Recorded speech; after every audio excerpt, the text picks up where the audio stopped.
Ya. Di masing-masing orang punya kebiasaan yang berbeda-beda. Maka bagi ibu-ibu yang punya anak remaja, terutama anak yang baru memasuki usia balik, diajarin ketika haid di bulan-bulan pertama sebaiknya dicatat, ya. Januari 2022 haid tanggal 7 sampai tanggal 10 misalnya. Itu nanti Februari tanggal berapa sampai tanggal berapa, Maret tanggal berapa, itu catat. Supaya nanti setiap orang itu tahu kebiasaannya sendiri-sendiri, ya. Supaya setiap orang tahu kebiasaannya sendiri-sendiri, tidak mengikuti kebiasaan orang lain. Karena bisa jadi ibu dan anaknya beda, kakak dan adiknya kebiasaannya beda, ya. Jadi tolong dicatat supaya tahu kebiasaan. Tapi kaum laki-laki wajib ngerti. Karena seorang laki-laki nanti kan dia punya istri. Kalau kebetulan istrinya nggak tahu, dia yang harus ngasih tahu. Kemudian kalau dia nanti punya anak perempuan, dia wajib ngajarin ke anak perempuannya. Jadi aslinya setiap laki-laki itu wajib belajar tentang haid dan nifas untuk jaga-jaga nanti ngajarin istri. Jumlah darah nifas itu 4 kali darah haid. Sehingga kalau ibu haidnya setiap bulan 10 hari, berarti nanti nifasnya sekitar 40 hari. Kalau haidnya 5 hari, berarti nanti nifasnya sekitar 20 hari. Begitu. Kalau haidnya 15 hari, nanti nifasnya 60 hari. Jadi masing-masing orang bisa jadi beda-beda. Kalau haidnya cuma sehari, ya nanti nifasnya bisa jadi hanya 4 hari. Nah, umumnya seperti itu. Jadi di masyarakat juga kadang-kadang itu cuma diambil rata-rata. Pokoknya kalau namanya nifas itu ya 40 hari. Nah, padahal bisa jadi 20 hari itu sebenarnya sudah kering. Nah, yang seperti ini juga berarti nanti kan ada beberapa hari sholat yang tertinggal.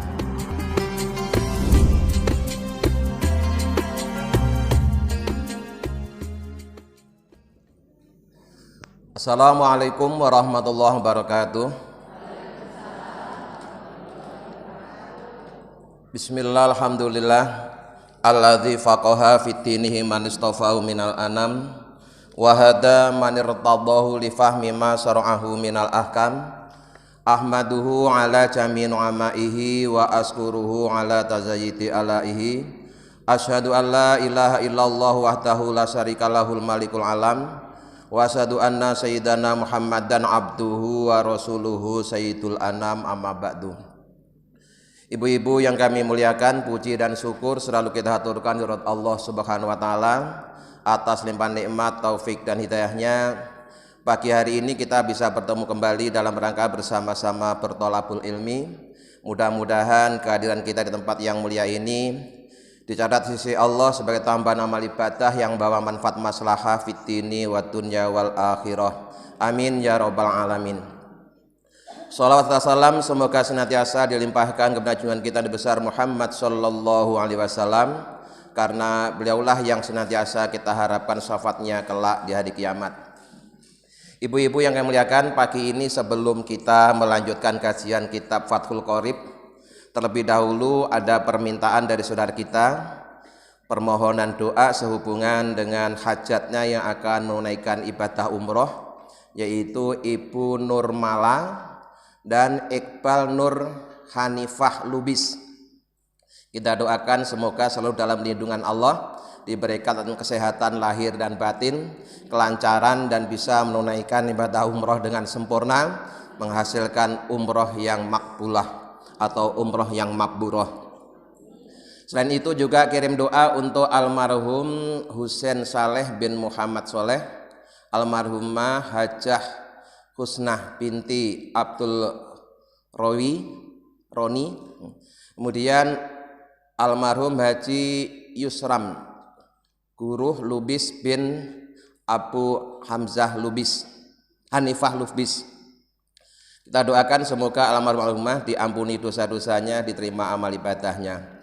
Ala hadiniyah wa ala kulli sholihah li ridhoillah barakatihi. Al-Fatihah. A'udzu billahi minasyaitonir rajim. Bismillahirrahmanirrahim. Alhamdulillahirabbil alamin. Ar-Rahmanir Rahim. Maliki yaumiddin. Iyyaka na'budu wa iyyaka nasta'in. Ihdinas siratal mustaqim. Siratal ladzina an'amta 'alaihim ghairil maghdubi 'alaihim waladdallin. Amin. Bismillahirrahmanirrahim. Qul huwallahu ahad, Allahus samad, lam yalid wa lam yulad wa lam yakul lahu kufuwan ahad. Bismillahirrahmanirrahim. Qul huwallahu ahad, Allahus samad, lam yalid wa lam yulad wa lam yakul lahu kufuwan ahad.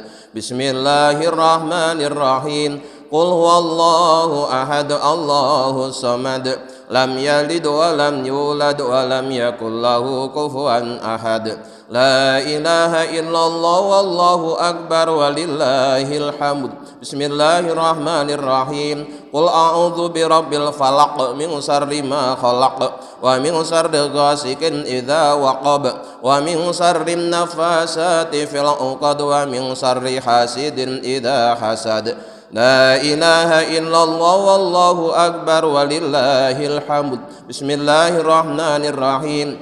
Qul a'udzu birabbin nas malikin nas ilahin nas min syarril waswasil khannas alladzi yuwaswisu fi sudurin nas minal jinnati wan nas. Afdalu dzikri fa'lam annahu la ilaha illallah, la ilaha illallah, la ilaha illallah, la ilaha illallah, la ilaha illallah, la ilaha illallah, la ilaha illallah, la ilaha illallah, la illallah. La ilaha illallah, la ilaha illallah, la ilaha illallah, la ilaha illallah, la ilaha illallah, la ilaha illallah, la ilaha illallah, la ilaha illallah, la ilaha illallah, la ilaha illallah,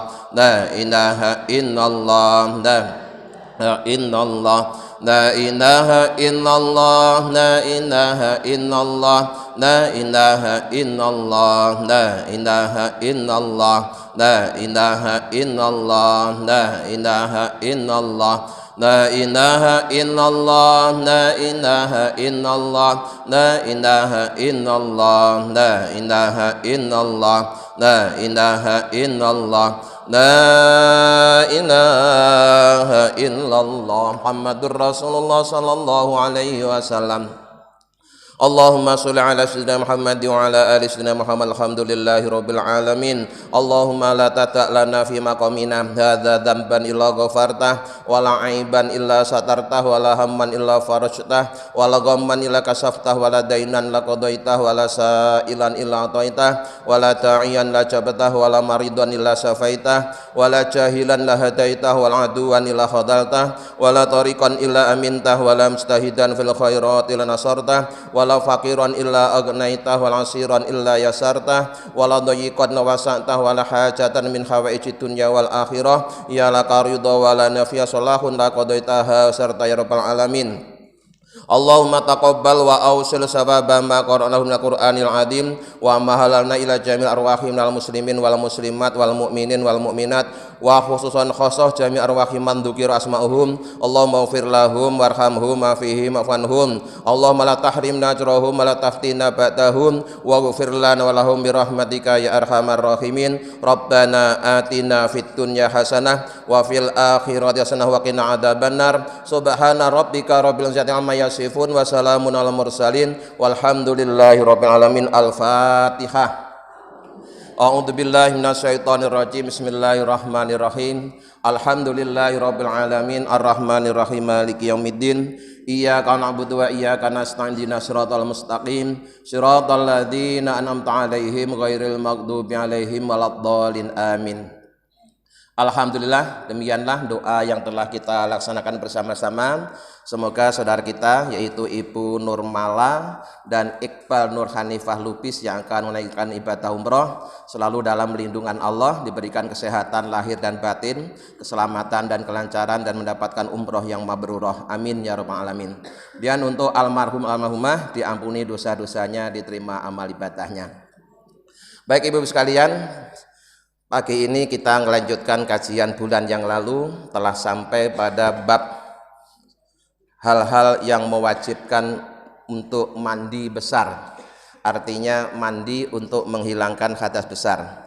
Bagi yang punya kitabnya yang akan kita bahas hari ini, itu mulai dari halaman 34, tepatnya pada pasal ke-7 nanti sampai pasal yang ke-8.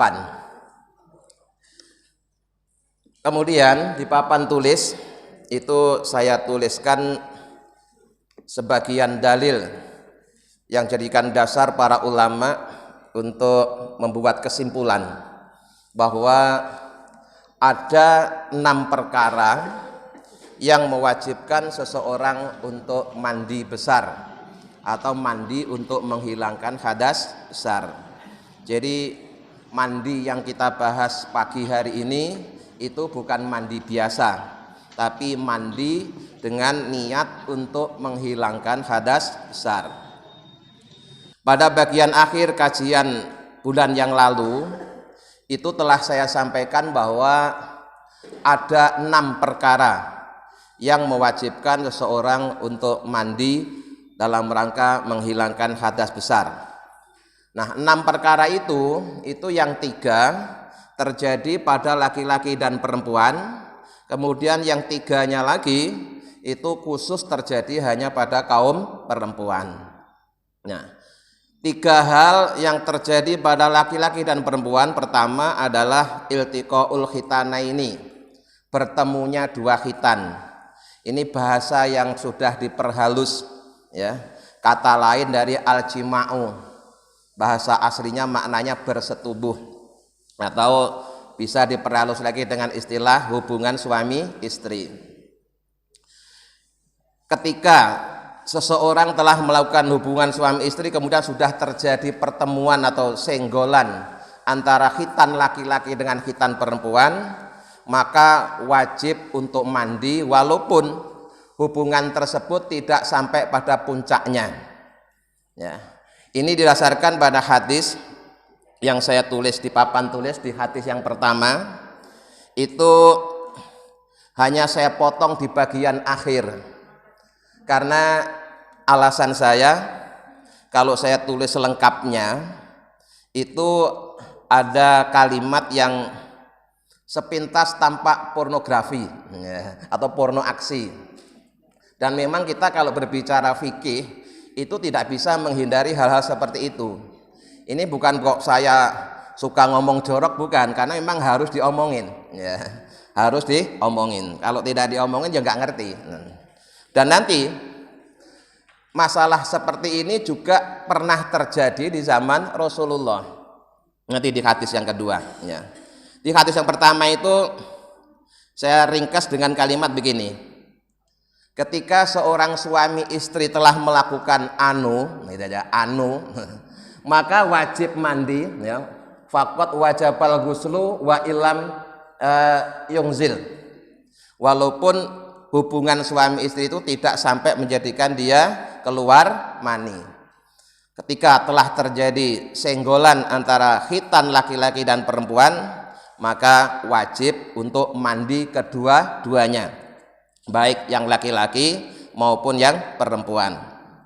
Nah, kemudian ya, hadis yang kedua itu saya ringkas, saya tulis jawaban Rasulullah ketika ada seorang wanita yang bertanya kepada Rasulullah ya. Jadi hadisnya itu ada di kitab Bukhari nomor 278. Kemudian kalau di Imam Muslim hadisnya nomor 313. Hadisnya itu bersumber dari Ummi Salamah, seorang wanita radhiyallahu anha, semoga Allah meridhoinya. Qalat, Ummi Salamah bercerita, Ja'at telah datang sapa Ummi Sulaim ila Rasulillah sallallahu alaihi wasallam, kepada Rasulullah sallallahu alaihi wasallam. Jadi baik di kitab Bukhari maupun di kitab Muslim, rawinya adalah seorang wanita namanya Ummi Salamah. Ummi Salamah menceritakan seorang wanita namanya Ummi Sulaim ya, Ummi Sulaim. Suatu hari Ummi Sulaim ini menemui Rasulullah ya. Sebelum bertanya itu ada muqaddimahnya begini. Ya Rasulullah, wahai utusan Allah, innallaha la yastahyi minal haqq. Sesungguhnya Allah itu tidak malu untuk membicarakan kebenaran. Ya. Jadi Ummi Sulaim ini seorang wanita yang cerdas. Karena yang akan ditanyakan itu sesuatu yang umumnya orang akan malu membicarakannya. Ya. Umumnya orang akan menganggap tabu apa yang akan dibicarakannya ini. Maka Ummi Sulaim seorang wanita yang cerdas, sebelum dia bertanya memberikan muqaddimah, ya Rasulullah, Allah itu tidak malu berbicara tentang kebenaran. Ya, fahal alal mar'ati min guslin idza hiya ihtamalat. Apakah seorang wanita itu harus mandi ketika dia mimpi basah, ya, mimpi basah gitu aja lah. Ya. Faqala Rasulullah sallallahu alaihi wasallam, maka kemudian Rasulullah menjawab, "Na'am." Ya, iya. Dia wajib mandi idza ra'atil ma'a, bila dalam mimpinya itu dia melihat air. Nah, air yang dimaksud adalah mani atau sperma. Artinya seorang wanita pun ketika mimpi keluar mani dan ternyata memang benar-benar keluar, ya, maka dia juga wajib mandi.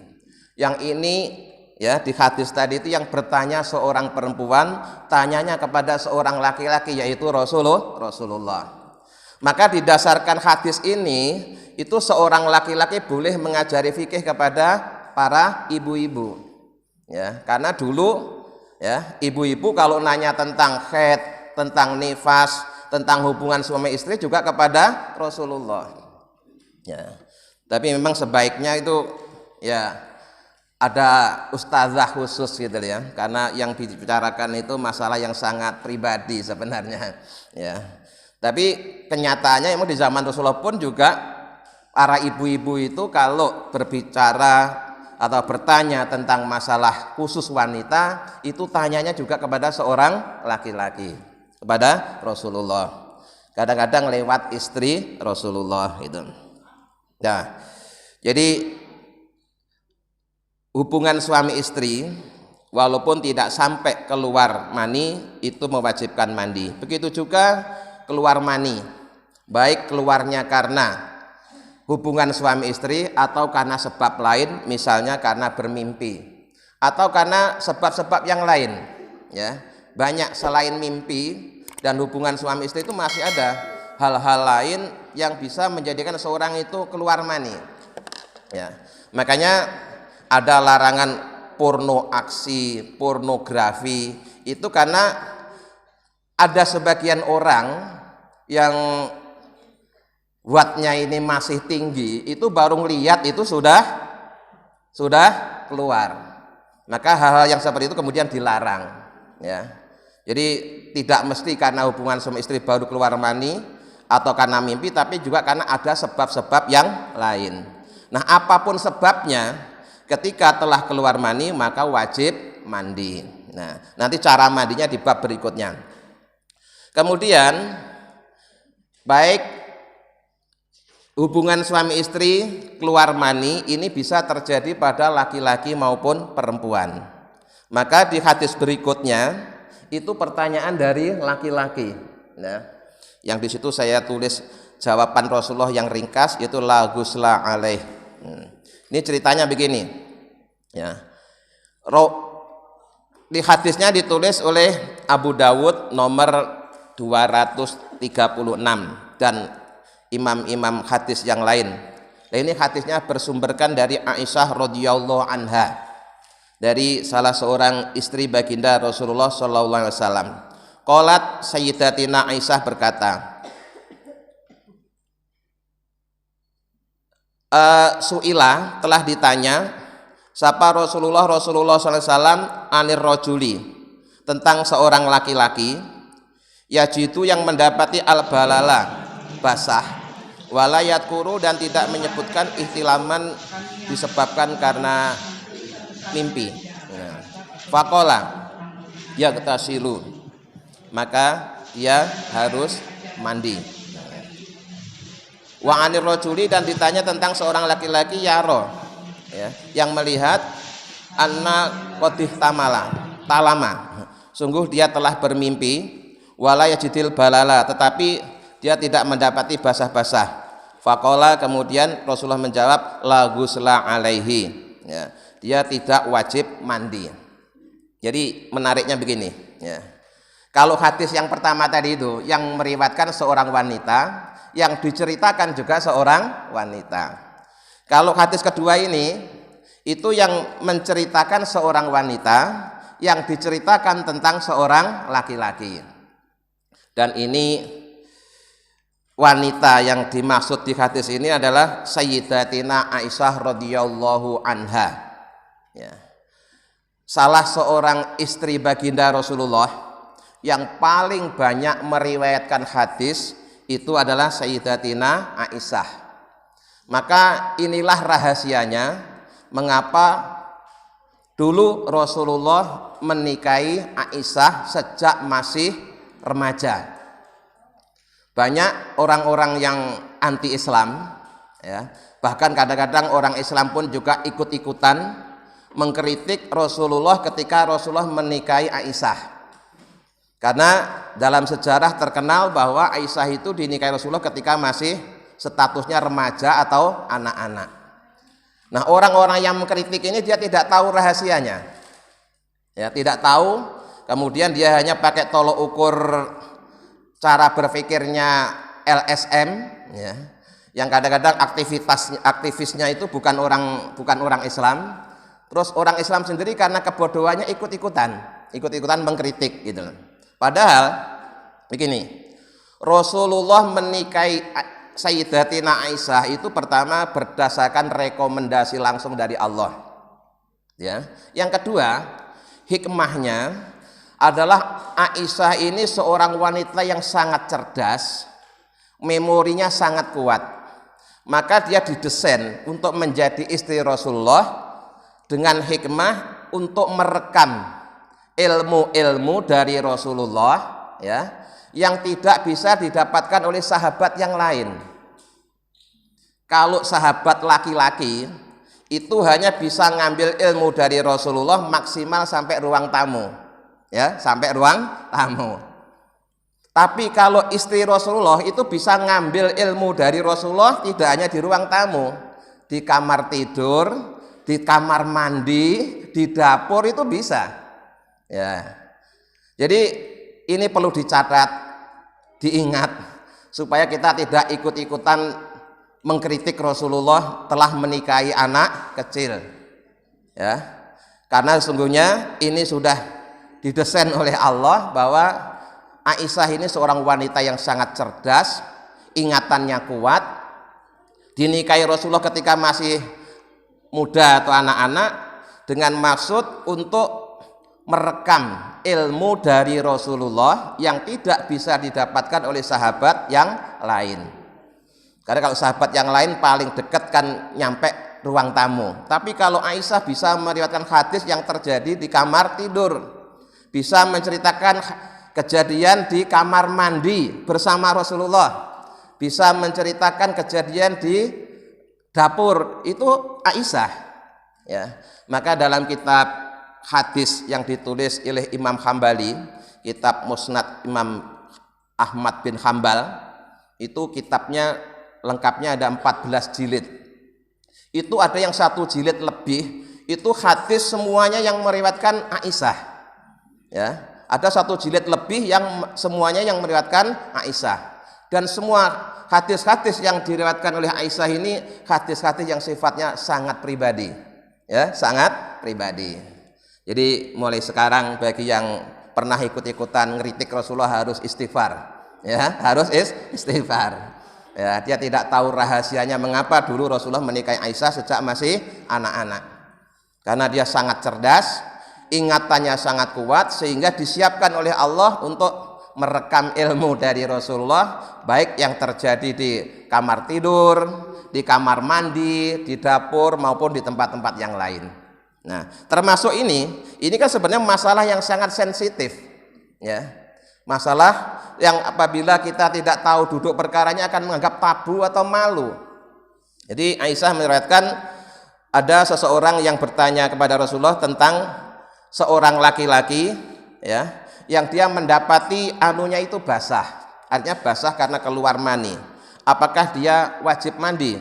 Padahal dia tidak tidur, tidak mimpi, tapi memang basah, berarti karena sebab yang lain. Rasulullah menjawab, iya, dia wajib mandi karena dia telah keluar mani. Terus ditanya yang kedua, ada seorang laki-laki yang dia mimpi ya, mimpi indah tapi kenyataannya tidak keluar ya. Dia mimpi keluar mani tapi kenyataannya tidak keluar. Apakah dia juga mandi? Jawabannya tidak. Nah, jadi sekali lagi ini masalah-masalah yang sebenarnya sangat sensitif, sangat pribadi, tapi memang harus diketahui. Karena kalau tidak ketahui, ini dampaknya itu pada sholat nanti ya. Karena kaitannya ini terkait dengan sholat. Nah, faqalat Ummu Sulaim, maka berkatalah Ummi Sulaim, almar'atu tarodalika. Nah, ketika Aisyah meriwayatkan yang seperti itu terus kemudian Ummi Sulaim juga bertanya, ya Rasul, wanita juga seperti itu. Nah, artinya wanita juga pernah keluar tanpa mimpi atau karena hubungan suami istri, arti sebab lain. Apakah dia juga wajib mandi? Mandi kalau memang benar-benar keluar. Atau dia mimpi tapi kenyataannya nggak keluar, apakah dia juga wajib mandi? Jawabannya tidak. Nah, maka Ummi Sulaim berkata begini, a'alaiha guslun, apakah wanita itu juga wajib mandi jika dia mengalami seperti laki-laki tadi? Qala, Rasulullah menjawab, na'am. Ya, kalau memang dia mendapati keluar mani dan memang benar-benar keluar, ya wajib mandi. Nah, tapi kalau tidak, ya tidak. Nah, karena an-nisa'u syaqaiqur rijal, wanita itu belahan laki-laki. Itu di hadis yang ke 1, 2, 3, 4, yang keempat ya. Nah, kemudian yang ketiga, perkara yang mewajibkan mandi yang terjadi pada laki-laki dan perempuan adalah mati ya. Cuma kalau ini bukan mandi tapi dimandikan. Nah, mengapa dimandikan? Karena memang mati itu menjadikan seseorang wajib untuk dimandikan. Bukan karena dia tidak bisa mandi sendiri. Ya. Kadang-kadang orang jawabnya cuma sekenanya aja. Mengapa orang mati dimandikan? Jawabannya karena tidak bisa mandi sendiri. Itu jawaban asal-asalan itu. Ya. Memang ada orang mati bisa mandi sendiri? Ya nggak ada. Nah, jadi alasan hukumnya karena memang dengan mati itu seseorang wajib untuk dimandikan. Nah, tetapi ada mandi yang tidak wajib dimandikan, mati yang tidak wajib dimandikan. Apa itu? Pertama, mati syahid. Ya, mati syahid itu apa? Orang yang mati di medan perang dan disebabkan oleh perang. Jadi matinya di medan perang, penyebab kematiannya juga perang. Artinya walaupun matinya di medan perang, tapi kalau penyebabnya bukan karena perang, itu tidak disebut syahid. Ya. Misalnya seorang prajurit berangkat perang, baru di medan laga belum apa-apa, jantungnya kambuh mati. Jadi bukan karena kena senjata lawan, bukan, tapi karena jantungnya kambuh. Itu bukan mati syahid, walaupun matinya di medan perang. Atau sebaliknya, dia terluka di medan perang tapi matinya di rumah sakit.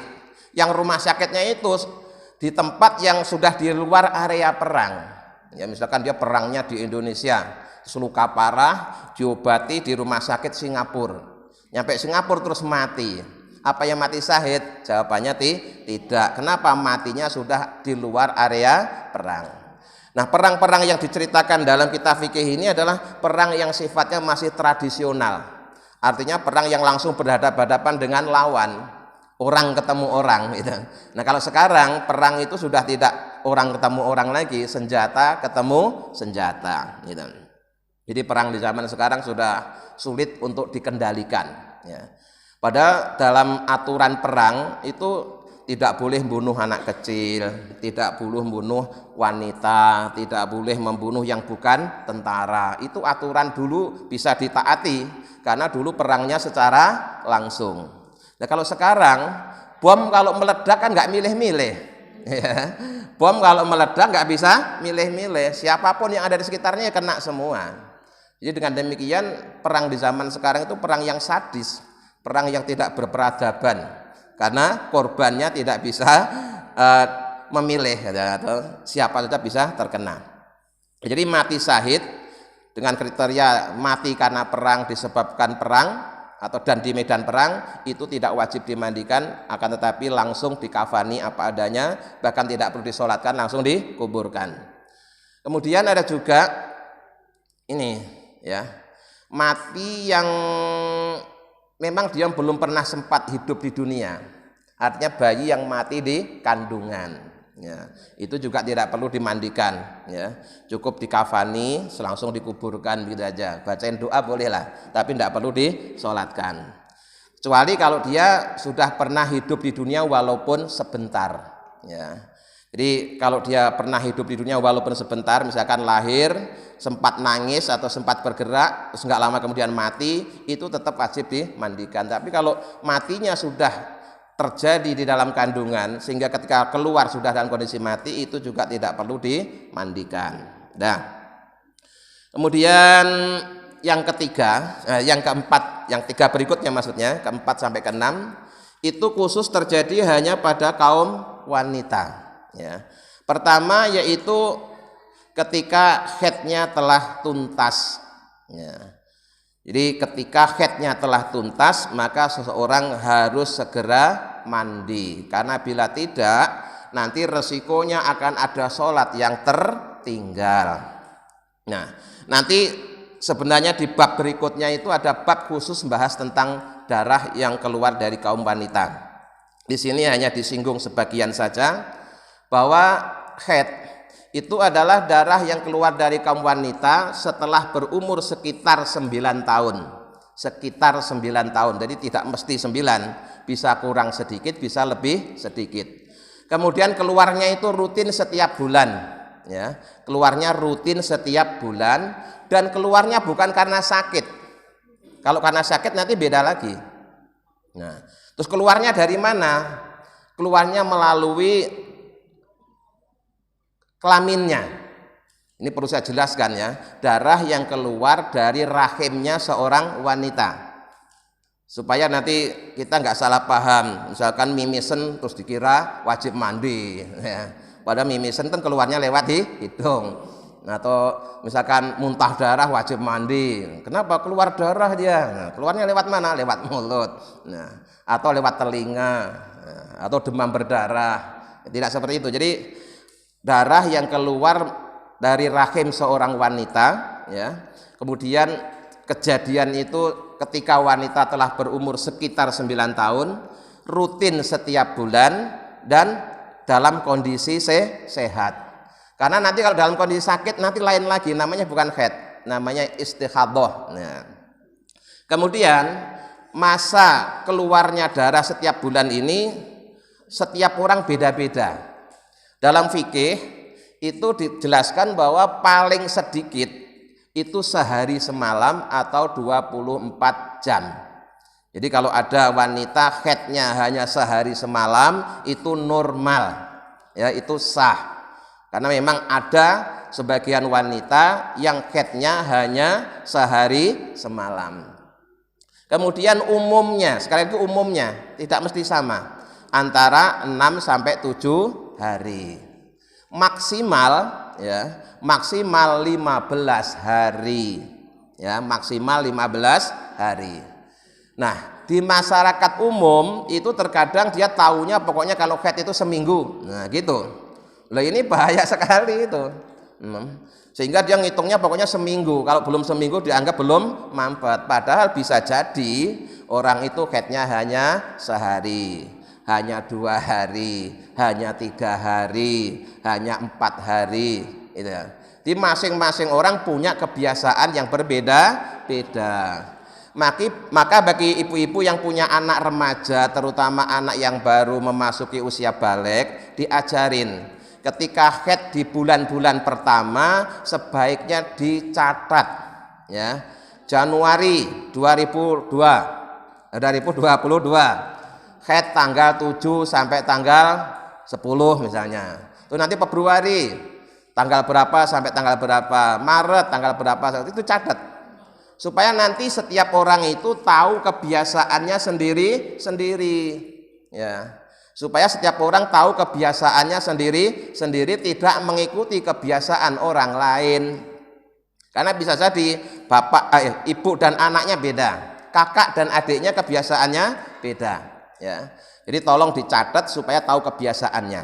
Nah, setelah tahu kebiasaannya bahwa dia setiap bulan haid sekian hari, maka ada lagi yang harus dilakukan apa? Dia harus rajin ngecek saat menjelang datang bulan. Apakah sudah datang atau belum? Sampai segitunya loh fikih berbicara, ya. Jadi kalau saya biasanya tanggal 7 itu saya haid, kadang sebelum duhur, kadang sesudah duhur, misalkan begitu ya. Itu ya harus dicek. Ngeceknya bagaimana? Dengan cara pakai kantebat atau ya kapas yang putih lah ya. Kemudian dimasukkan, ya. Kemudian kalau memang masih bersih berarti belum keluar. Itu kalau cara ngecek datangnya ya. Tapi kalau sudah ada merah-merah walaupun belum sampai netes ke celana, itu sudah dianggap sudah keluar. Nah, sekarang begini ya.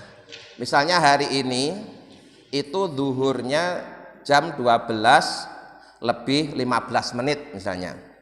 Terus ibu hari ini itu sampai setengah 1 itu belum sholat duhur, ya, sampai setengah 1 belum sholat duhur, padahal duhurnya sudah berjalan selama 15 menit. Pas jam 12 lebih 35 menit ketika ibu mau sholat duhur ternyata datang bulan, padahal tadi ada waktu, berarti kalau masuknya 12.15, kemudian ibu mandi atau ibu mau sholat duhur jam 12 lebih 35 menit. Berarti itu kan ibu sudah pernah masuk di waktu duhur selama 20 menit. Maka sholat duhur yang seperti ini nanti harus diqodho. Kenapa? Karena tadi itu seandainya jam 12.15 menit ibu segera sholat duhur, ibu masih bisa mengerjakannya.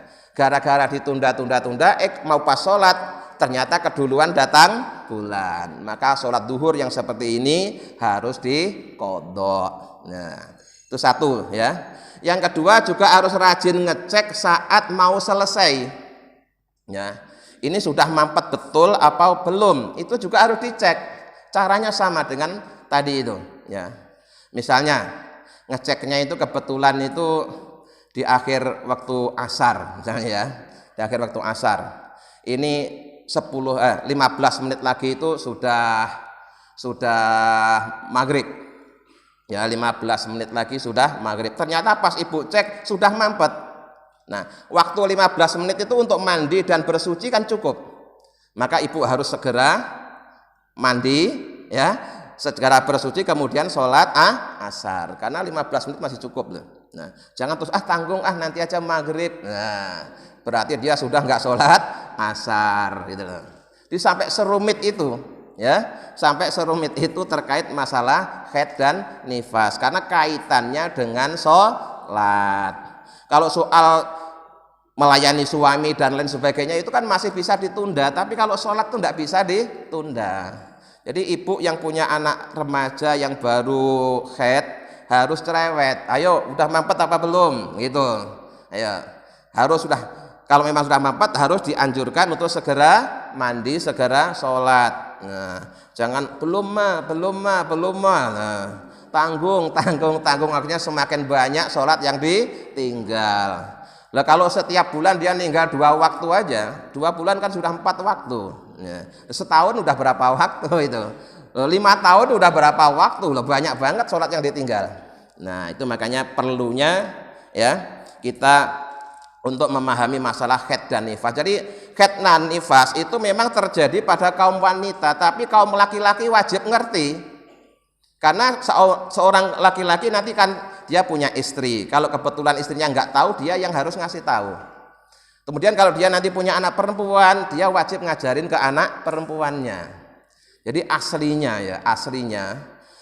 setiap laki-laki itu wajib belajar tentang haid dan nifas untuk jaga-jaga nanti ngajarin istrinya.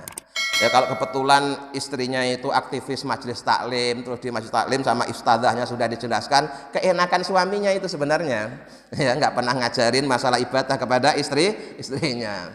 Kalau kebetulan kan istrinya ternyata nggak pernah ngaji, itu nggak tahu, itu kan kewajiban sang suami. Itu yang dimaksud dengan ku anfusakum wa ahlikum naro, itu termasuk ar-rijalu qawwamun 'alan nisa, itu salah satu kewajibannya masalah itu, masalah terkait dengan haid dan nifas. Nah, kalau suami nggak tahu, suaminya yang belajar, setelah suaminya bisa baru ngajarin istrinya. Itu cara yang kedua, ya. Cara yang ketiga, ini yang paling banyak dipilih para suami, apa? Harus memberikan kesempatan kepada istrinya untuk belajar kepada orang lain. Rata-rata suami-suami sekarang milih yang ketiga. Ya, milih yang ketiga. Dia nggak mau belajar sendiri kemudian ngajarin istrinya, ya. Tetapi dia hanya milih istrinya suruh belajar sendiri. Wah, keenakan itu. Keenakan itu. Dah. Kemudian begini, ya. Dulu Imam Syafi'i meneliti tentang haidnya seorang wanita, paling sedikit sehari, umumnya 6 sampai 7 hari, maksimal 15. Itu berdasarkan penelitian, Bu. Jadi Imam Syafi'i dulu nulis kitab fikih itu ya ngadakan survei, ya. Jadi dia tanya kepada beberapa ibu, terus supaya nanti dicari rata-ratanya, gitu loh, ya. Jadi tidak hanya berdasarkan teks tapi berdasarkan penelitian, ya. Jadi dulu Imam Syafi'i ketika nulis bab haid dan nifas itu tidak hanya berdasarkan teks hadis tapi melakukan penelitian, tanya kepada para kaum ibu, kayak mahasiswa mau bikin skripsi itu, ya, melakukan penelitian sampai disimpulkan bahwa ternyata haidnya kaum wanita itu pertama terjadi sekitar antara umur 9 tahun, bisa kurang bisa lebih, terus paling sedikit 24 jam, umumnya 6, 5 atau 7 hari, maksimal 15 hari, itu berdasarkan penelitian. Nah, kemudian kalau nifas, ya, nifas ini darah haid yang tertunda. Pada pengajian bulan yang lalu sudah saya jelaskan bahwa ketika wanita itu hamil maka dia tidak datang bulan. Nah, sehingga darah bulanannya itu tertahan di dalam perut, ya, tertahan di dalam perut, yaitu bulan pertama, kedua sampai keempat. Sementara bulanan kelima sampai ke-9 itu menjadi sarana masuknya makanan ke janin, tapi masuknya nggak lewat mulut, lewat tali pusar. Jadi kita dulu itu waktu masih dalam perut itu makanan kita itu adalah darah haid ibu kita, ya. Tapi masuknya nggak lewat mulut, masuknya lewat tali pusar. Nah, kemudian nanti ketika bayi itu lahir, maka darah haid 4 bulan yang tertahan ini akan menjadi darah nifas, ya, akan menjadi darah nifas.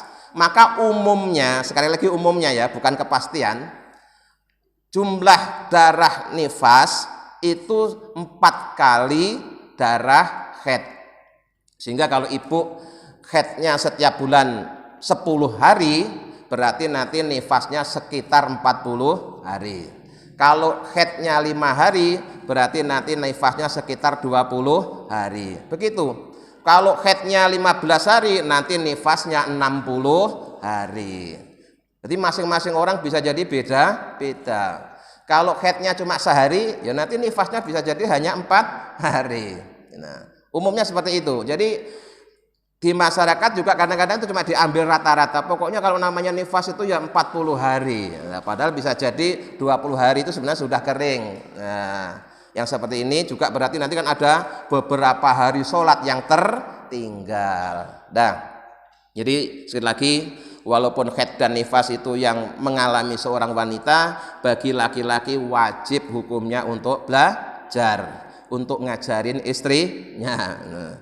Nah, kalau dia nggak mau belajar dan nggak bisa ngajarin istrinya, ya tadi itu, ya, harus memberikan kesempatan kepada istrinya untuk belajar kepada orang lain. Nah, kemudian yang ke-6 adalah wiladah. Wiladah itu melahirkan. Nah, Nah, seorang wanita setelah melahirkan wajib mandi itu kalau dia tidak nifas. Kalau dia nifas maka dia tidak perlu mandi wiladah karena tidak ada gunanya. Ya. Misalkan habis melahirkan dia mandi karena melahirkan. Habis itu ternyata dia keluar darah, kan tetap aja nggak bisa sholat. Ya, tetap aja nggak bisa sholat. Maka bagi wanita yang setelah wiladah dia nifas, nanti mandinya setelah selesai nifas. Tapi bagi wanita yang setelah melahirkan dia tidak nifas, ya maka dia mandi setelah melahirkan, kemudian dia langsung wajib sholat. Kalau sholatnya nggak bisa sambil bergerak, ya cukup sambil tiduran, ya, atau sambil duduk kan bisa. Tidak harus sholat dengan berdiri karena baru melahirkan. Nah, jadi sekali lagi, ya, wajibnya mandi wiladah itu berlaku bagi wanita yang setelah melahirkan dia tidak nifas. Adapun bagi wanita yang setelah melahirkan dia nifas, maka mandinya nanti kalau sudah selesai nifas. Karena kalau toh dia mandi setelah melahirkan terus kemudian dia nifas, maka mandinya tidak ada gunanya, ya. Padahal tujuannya mandi itu kan untuk menghilangkan hadas besar supaya dia bisa sholat. Nah, ini hal-hal yang wajibkan kita mandi. Kemudian caranya mandi, ya, di pasal berikutnya itu, bahwa mandi untuk menghilangkan hadas besar itu ada fardunya. Ya, ini yang membedakan dengan mandi biasa, ya. Kalau mandi biasa bebas kapan saja itu nggak ada masalah. Tapi kalau mandi dengan niat untuk menghilangkan hadas besar itu ada fardunya. Fardu pertama adalah niat, ya. Nah, niat itu apa? Niat itu adalah kehendak hati yang dibarengkan dengan perbuatannya. Jadi kalau ibu mandi setelah selesai haid, maka ibu ketika pertama kali menyiramkan air ke tubuh, sertai dalam hati, saya menyiramkan air ke tubuh saya ini untuk menghilangkan hadas besar, gitu aja. Jadi niat yang umum itu langsung disebut hadas besar gitu aja, tidak usah saya mandi karena haid, saya mandi karena nifas, saya mandi karena keluar mani, tidak harus seperti itu, ya. Tidak harus seperti itu, cukup dengan satu niat saja, saya mandi karena untuk menghilangkan hadas besar. Itu tidak harus diucapkan, yang penting hadir ada di dalam hati bahwa saya nyiram air ke tubuh saya ini dalam rangka menghilangkan hadas besar, itu sudah sah niatnya. Kalau misalnya kita terlanjur nyiram tubuh kita tapi belum niat gimana? Maka ya harus niat. Terus kemudian yang sudah tersiram itu harus disiram lagi. Ya, harus disiram lagi. Nah, itu satu, ya, harus niat. Jadi yang membedakan mandi biasa dengan mandi untuk menghilangkan hadas besar pertama adalah niat. Ini hadisnya sudah populer, innamal a'malu binniyat. Yang kedua, wa izalatun najasati in kanat ala badanihi. Menghilangkan najis yang nempel di tubuh, ya. Menghilangkan najis yang nempel di tubuh. Maksudnya nempel itu ya tidak di dalam tubuh. Kalau di dalam tubuh tidak perlu harus dihilangkan karena memang tidak bisa dihilangkan. Nah, jadi yang harus dihilangkan itu najis yang nempel di tubuh. Termasuk yang nempel di tubuh itu adalah yang nempel di tubuh kita dan kelihatan saat kita jongkok, ya. Saat kita jongkok kok kelihatan itu, terus di situ ada najisnya, itu juga wajib dibasuh. Maka nanti tata tertibnya, ya, kalau mandi untuk menghilangkan hadas besar itu ya kita terkadang dalam posisi berdiri, terkadang dalam posisi jongkok supaya semua, ya, bagian tubuh kita itu tersiram oleh air.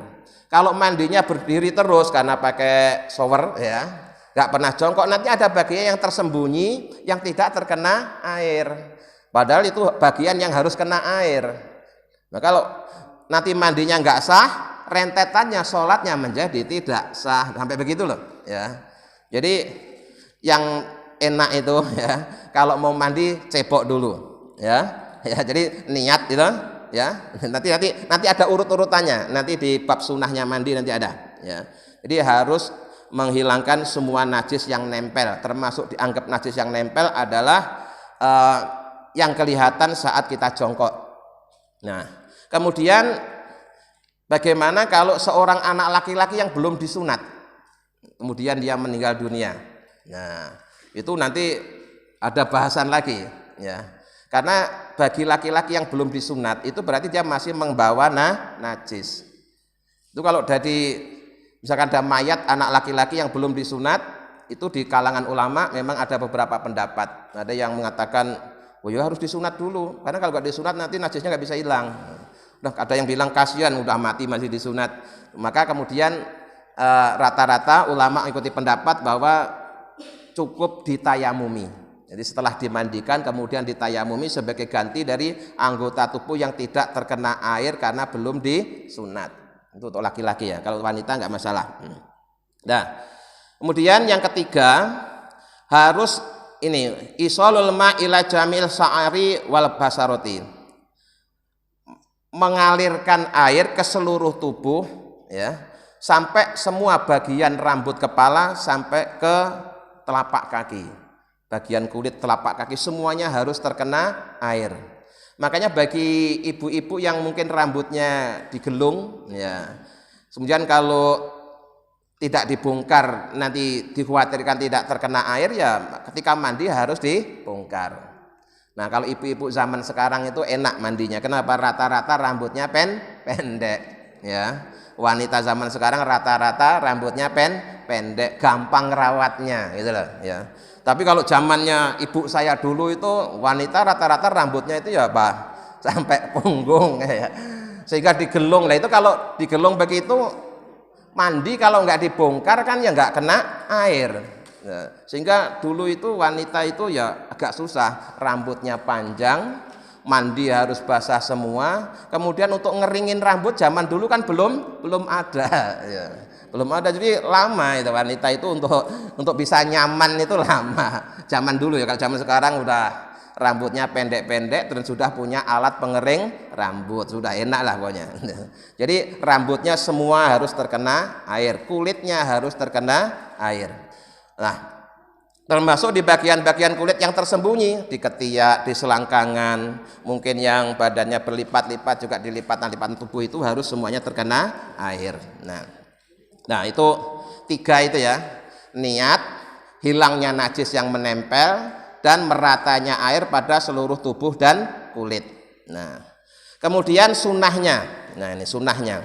Sunnah itu kalau dikerjakan dapat pahala, ditinggalkan tidak berdosa, mandinya tetap sah. Tapi kalau ibu mandinya ngikuti sunnah itu selain sah ya, juga dijamin aman secara kesehatan.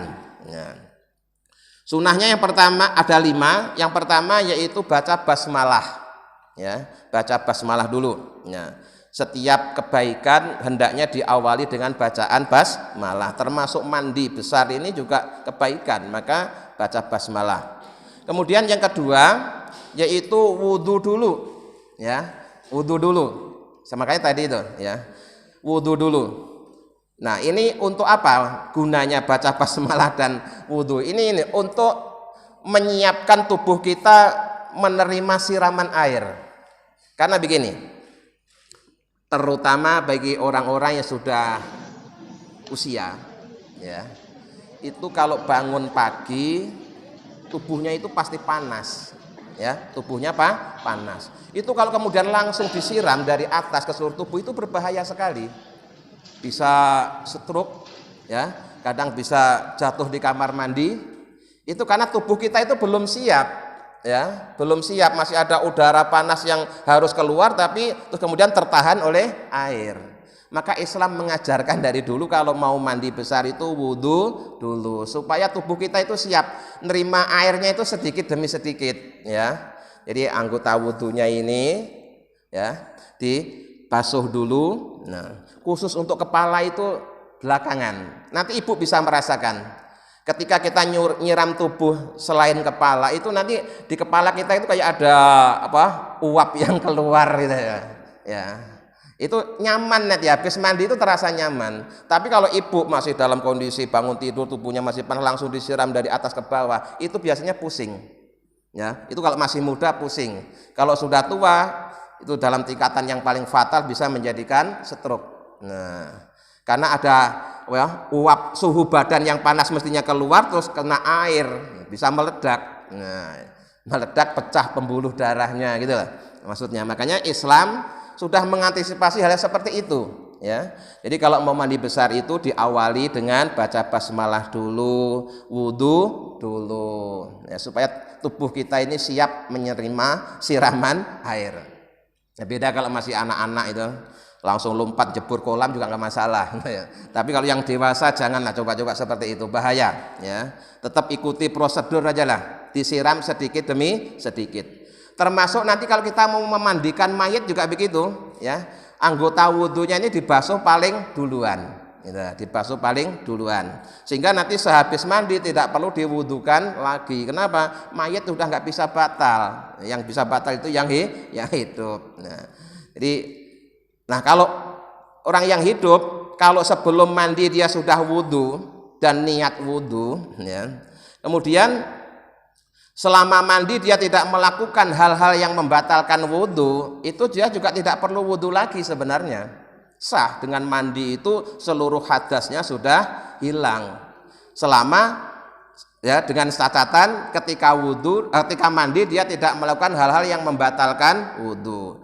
Nah, tapi kalau kita kan kayaknya ya sulit, ya, mandi tidak melakukan perbuatan yang membatalkan wudhu itu sulit. Kenapa? Ketika kita menggosok tubuh itu kan kita pasti menyentuh kemaluan kita. Atau kadang-kadang di tengah mandi kita buang angin. Nah, itu pasti, ya, yang aman untuk kita ya habis mandi wudhu lagi. Tapi seandainya ada yang bisa, ya, ada yang bisa dengan mandi tanpa melakukan perbuatan yang membatalkan wudhu, nanti sehabis mandi tidak perlu wudhu lagi. Nah, kemudian wa imrarul yati ala jasati, yaitu menggosok-gosokkan tubuh pada seluruh tubuh. Nah, supaya yakin semuanya terkena air. Kemudian wal mualatu, artinya itu mandi itu dilakukan secara berkesinambungan dari awal sampai selesai. Jangan sampai sengaja mandi separuh-separuh, ya. Artinya gini, ya, mandi baru nyiram tubuh sebagian terus istirahat dulu, ya, ngobrol dulu, ya, jawab WA dulu, gitu. Setelah tubuhnya kering terus dilanjutkan, itu namanya nggak mualah. Nah, nggak mualah ini juga sah sebenarnya, tapi ya kehilangan sunahnya mandi. Nah, dan kadang-kadang seseorang terpaksa tidak mualah. Kenapa? Misalnya begini, kita mandi, ya, tinggal bilasan terakhir, airnya habis, listriknya mati. Nah, bisa terjadi kan? Ya, padahal ini belum selesai mandinya. Nah, maka kalau dalam kondisi seperti itu ya terpaksa tidak mualah. Ya, kita istirahat dulu sambil nyari air. Nanti begitu air datang, apakah harus dari awal lagi kita mandinya? Enggak, tinggal melanjutkan. Ya, tinggal melanjutkan. Karena kalau dari awal lagi nanti belum selesai airnya habis lagi, repot malah. Ya, jadi seandainya kita mandi belum selesai airnya habis, ya terpaksa tidak mualah, ya. Terus istirahat sedunggu sebentar, nanti kalau airnya sudah datang, sudah ada, baru dilanjutkan. Tinggal melanjutkan, tidak harus ngulang dari awal. Nah, kemudian mendahulukan yang kanan. Jadi ketika wudhu disunahkan mendahulukan yang kanan, begitu juga ketika mandi disunahkan mendahulukan yang kanan. Di Rasulullah itu selalu apa-apa mendahulukan yang kanan, ya. Di nyisir rambut aja Rasulullah itu yang kanan dulu. Motong kuku, banyak nanti, ya, sunah-sunah mendahulukan yang kanan itu banyak nanti. Pakai sandal, nah itu semuanya ada. Dan nanti, ya. Jadi itu. Di sunahnya mandi ada 5. Pertama baca basmalah, kedua wudhu ketika gosokan, keempat mualah, kelima mendahulukan yang kanan. Baik, ibu sekalian, pagi ini ngajinya sampai di sini dulu, ya. Kalau ada pertanyaan silahkan ditanyakan, masih seputar mandi, ya, atau tadi seputar haid dan nifas. Oh enggak, Bu? Ya. Waalaikumsalam warahmatullahi wabarakatuh.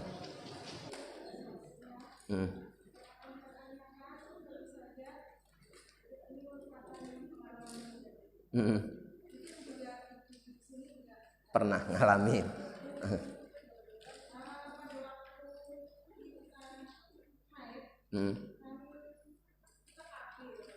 Iya. obat. Iya.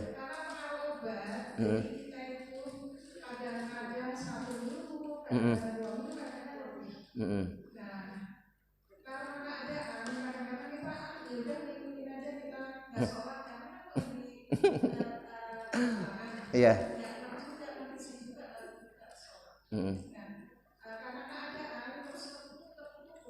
Iya.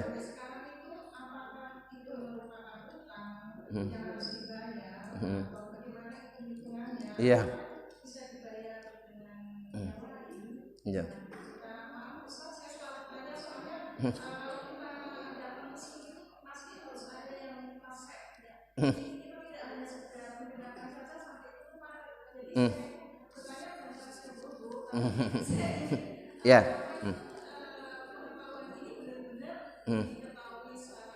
Ya.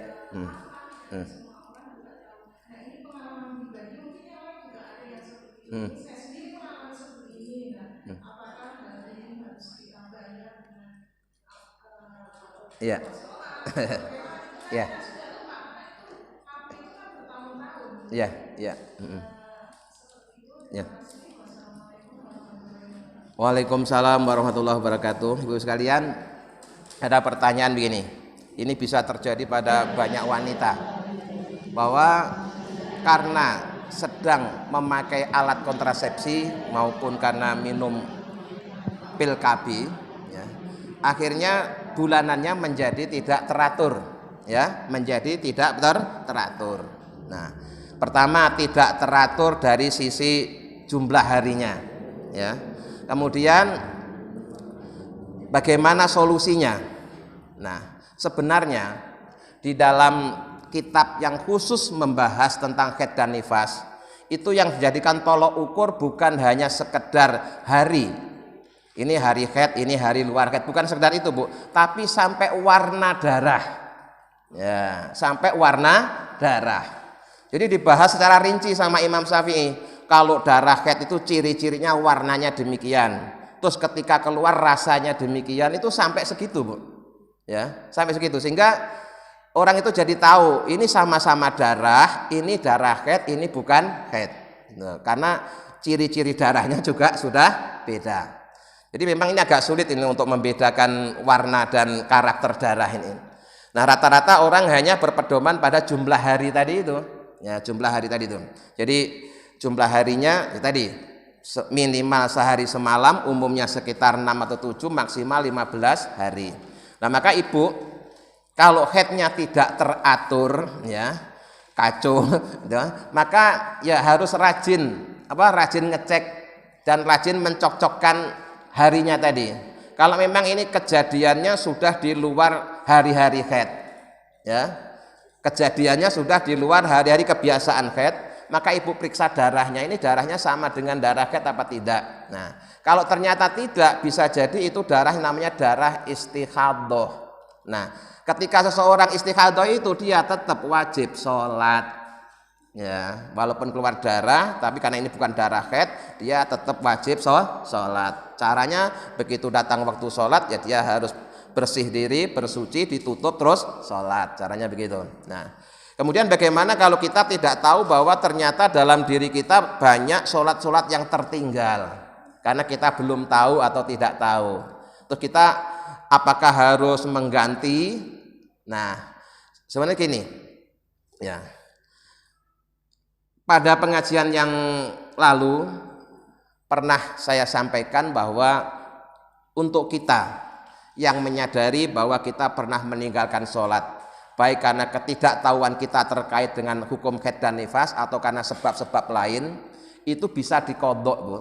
Bisa diqodok. Caranya mengqodok supaya tidak terlalu berat, itu setiap kali ibu sholat itu bisa didobelin. Ya, misalkan hari ini datang waktu sholat duhur, saya sholat duhur untuk waktu duhur ini, setelah itu saya sholat duhur lagi untuk mengganti barangkali dulu saya pernah meninggalkan sholat duhur, gitu.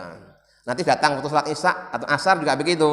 Pertama saya sholat asar untuk waktu asar hari ini, yang kedua saya sholat asar untuk mengganti barangkali saya dulu waktu muda pernah meninggalkan sholat asar. Nah, kemudian Terus jumlah harinya berapa hari itu memang ya kita nggak bisa ngitung lagi kan ya. Ya kira-kira aja lah. Itu dari sisi kodoknya. Tapi yang terpenting adalah ya bertobat kepada Allah, mohon ampun kepada Allah atas kecerobohan kita atau kebodohan kita bahwa dulu kita pernah banyak meninggalkan kewajiban sholat. Makanya itu kita diajarkan setelah sholat masih disuruh istighfar ya. Setelah sholat masih wiridan, masih mohon ampun. Bisa jadi karena sholat kita tidak sempurna, bisa jadi karena masih banyak sholat-sholat yang kita tinggalkan.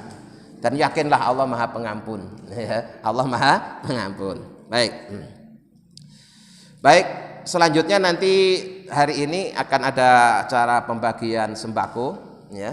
Jadi nanti juga ada doa terakhir nanti sebelum acara pembagian sembako dilaksanakan. Apakah masih ada lagi pertanyaan terkait dengan fikihnya? Atau sementara satu lagi Bu ya.